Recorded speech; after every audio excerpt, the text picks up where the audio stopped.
अरे माँ और बाबूजी को नहीं बता सकते थे तो क्या हुआ, मुझे ही बता देते। अब क्या करूं, सब कुछ इतनी जल्दबाजी में करना पड़ा कि मुझे तुम्हें बताने का समय ही नहीं मिला। चलो कोई बात नहीं, शादी मैंने ऐसे ही कर ली, लेकिन मैं रिसेप्शन पार्टी बहुत अच्छे से करूंगा। उसमें तुम अपने सारे अरमान निकाल लेना मेरी प्यारी बहना। हाँ हाँ क्यों नहीं, आखिर मेरी भाभी आई है, इकलौते भाई की इकलौती भाभी। हिमांशी का व्यवहार देखकर और उसका पहनावा देखकर सलोनी अपने मन ही मन सोच रही थी, मेरी ननद तो बहुत खूबसूरत, सुंदर और गोरी है। काश कि मैं भी इतनी गोरी और सुंदर होती तो अच्छा होता, लेकिन मैं अपनी ननद की जैसी नहीं हूँ। मेरा रंग सांवला है। सलोनी अपने मन में ऐसा सोचकर अपना मुंह लटका लेती है। कुछ देर बाद हिमांशी सलोनी को अपने भाई के कमरे में लेकर आती है। भाभी जी, आपको अगर किसी भी चीज की जरूरत हो तो मुझे बता देना, मैं यहीं पर हूँ। आवाज लगा देना, मैं आ जाऊंगी और आपकी मदद करवा दूंगी। अभी तो मुझे किसी भी चीज की जरूरत नहीं है ननन जी, लेकिन अगर किसी चीज की जरूरत होगी तो मैं आपको तुरंत बुला लूंगी।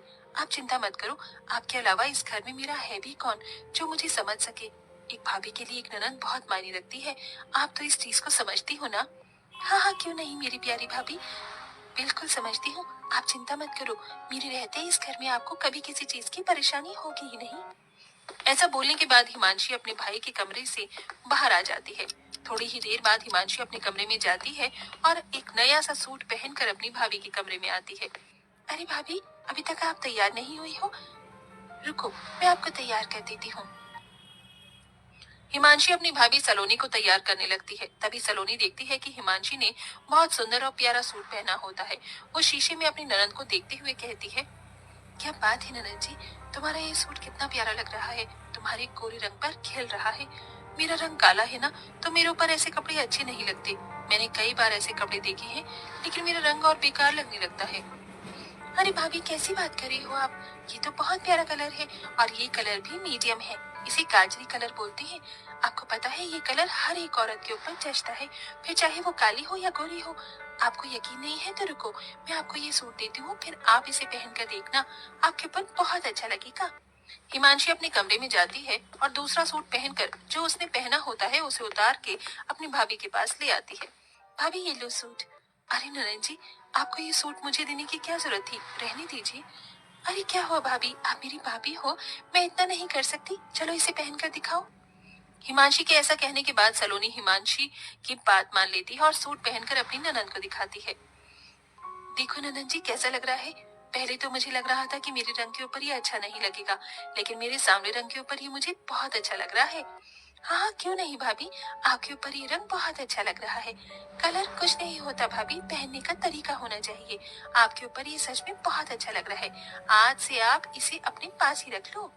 हिमांशी ऐसा कहकर अपनी भाभी को तैयार करने के बाद मुंह दिखाई के लिए लेकर आती है, जहाँ सब बहुत अच्छे से उसकी मुंह दिखाई की रस्म करते हैं और सभी उसे शगुन देते हैं। साथ में हिमांशी भी एक प्यारा सा तोहफा अपनी भाभी को देती है। भाभी, मैं आपके लिए ये इतना प्यारा सा तोहफा लेकर आई हूँ, इसे हमेशा अपने पास ही रखना।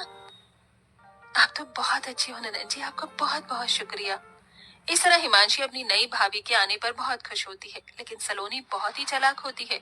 उसे जो भी चीज हिमांशी की अच्छी लगती है वो उससे लेने के चक्कर में उसके सामने ऐसा दिखावा करती है जैसे उसके रंग की वजह से उसके ऊपर कुछ भी अच्छा लगता ही नहीं। एक दिन सलोनी अपनी ननंद के कमरे में आती है तो वो ननंद के ड्रेसिंग टेबल पर बहुत महंगा महंगा मेकअप का सामान देखती है। कितना महंगा महंगा मेकअप का सामान है, मुझे तो बड़ी हैरानी हो रही है। ऐसा सामान तो मैंने कभी देखा ही नहीं जिंदगी में। अरे भाभी आप यहाँ, कुछ काम था क्या आपको?